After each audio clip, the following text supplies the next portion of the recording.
what are you trying to achieve when you lead a team through that early ideation then? Like what is this is the goal state that I have. I think this might surprise you as a producer, but like Surprise me. I've slowly drifted towards confidence in the team's ability to ask good questions and answer them efficiently, like demonstrating that capacity, having good conversations about how we do it. What are where's the ways to improve it? Are we having too many meetings? Are we having too few meetings? Are we picking tech heavy prototypes? Are we taking on too much tech debt? Like, are we really operating as a high performing team and getting after just good exploration R&D questions? And is it sort of like, are we having the right debates? Are we really digging in? That matters to me more than the raw creative, as to sort of like, are we really racking up points against our thesis? Like, are we like, if we spend the first chunk of the project really doing the work to feel we're confident to develop hypotheses that are worthy of building a lab around and building prototypes to sort of investigate. Like if we're past that phase and we're like, we did the homework, we're ready to build a lab. And we build a genre lab and we're like, man, this is a strong genre lab. And we've validated that this lab can ask good questions in this space because our genre Legos are good enough and we have enough sort of engineering capacity to support it. Now we can really get off of prototyping. I'm more worried that we're sort of like, did we really prove to ourselves that we're good at prototyping? Then are the prototypes bearing enough fruit? Because I'm confident if you build the team that's capable of doing awesome prototyping and you get after it hard enough, you'll get there. Like, like you might have to go back to your reference and reevaluate, relook at your hypotheses. You might, be sad that you undercooked some of your genre Legos and you need to sort of buff them up. But if you build that right, I think your team's pretty positioned for success. And now you can do what I think the Respawn GDC talk sort of implies, which is start building sort of a patchwork of, breadth of prototypes to start recognizing patterns and sort of like have a different conversation with your team, which is sort of like, hey, it's time to start really, making hard decisions based off of our prototype learnings. Like, do we feel like our prototypes are telling us a story? Like we have all these little song snippets. What's the album? And sometimes they're like, I don't know, maybe we just need more R&D. And you're like, okay, but like, let's be disciplined and make sure that we're committing and that we're not just, hitting diminishing returns on sort of lessons. But on the flip, let's also be honest with ourselves that like, we do need to like fall in love with our favorite prototypes slower. Like, one of the things that blew my mind about that Respawn GDC talk is most their prototypes did not directly become missions or get pulled in directly. Some of them did, but a lot of them were just there to sort of like live as lessons for future, future devs looking for what might work. So it's like you're almost building up a library of learnings that you're not entirely sure when they'll bear fruit, but you're confident that you have a good enough library to move forward, and that gives you the confidence to start pushing for audience validation, pushing for let's tell engineering this is real and stop messing around.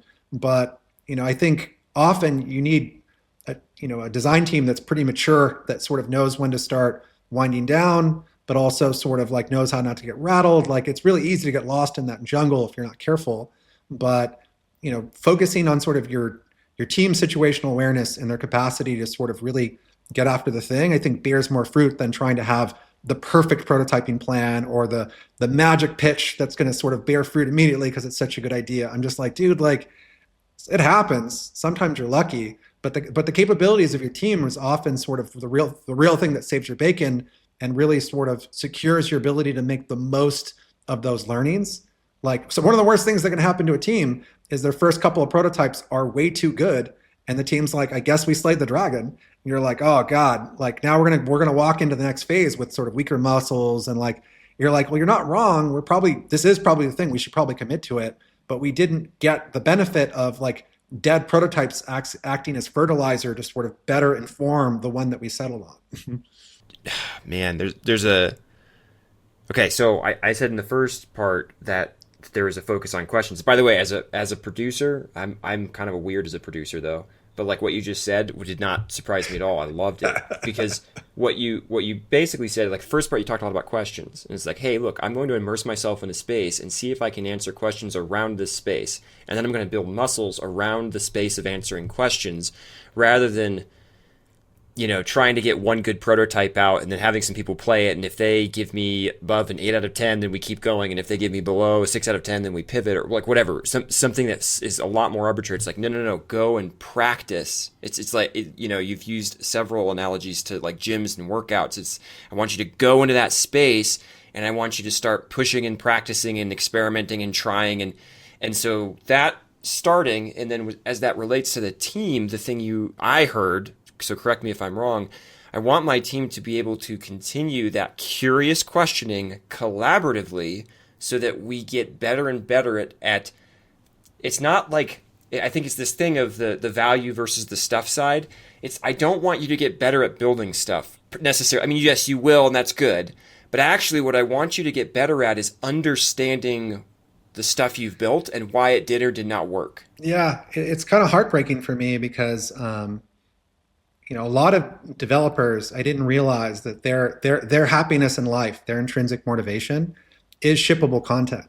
It is like the thing that they love to do is to put their time towards things that are going to go in the box, or shippable processes that like people love, or many people love just feeling like you're racking up wins, and often prioritizing learnings, or prioritizing homework, or prioritizing the quality of the lab feels like you're robbing time and effort from what could be going towards shippable content.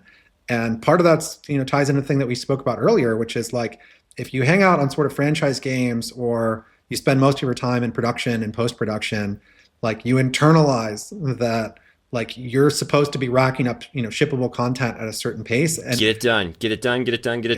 Yeah. And I think it's not just, producers, it's artists, it's designers.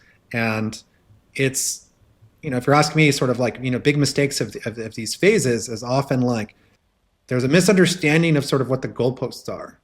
And it's like, hey, like our goalpost for this particular subphase is to get our lab in a fighting shape to make prototyping awesome. And you're like, well, how does that impact the artists? I'm like, do you know how hard it is to sort of get artists to build a pipeline, to build proxy animation, VFX, audio that's sort of efficient, but sort of unappealing at the same time that they're sort of trying to get, do their own R&D and get accommodated, or get acclimated to the project. It's hard because those guys are there because they want to swing for the fences, and getting them to sort of like, design is going to ask for art that is excessively polished because it's going to make their prototypes hit harder, not realizing the indirect cost that's our new bar for all our prototyping sort of, proxy asset support.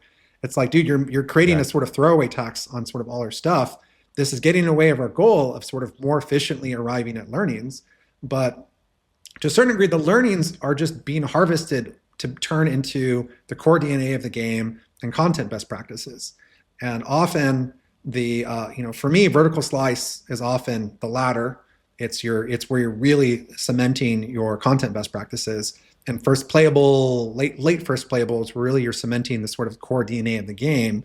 And getting people to understand that often sort of quantity of exploration is more important than quality of exploration is like deeply unintuitive, because they're in a quality mindset. They're like, I'm just going to make the one magic prototype that settles all the questions. And you're like, no. Prioritize speed. We need 5 prototypes that are all puzzle pieces around this questions faster and more efficiently, not one prototype that you're going to kill the dragon with one swing of the sword. And it's in some ways inverted to sort of what it is to be in production.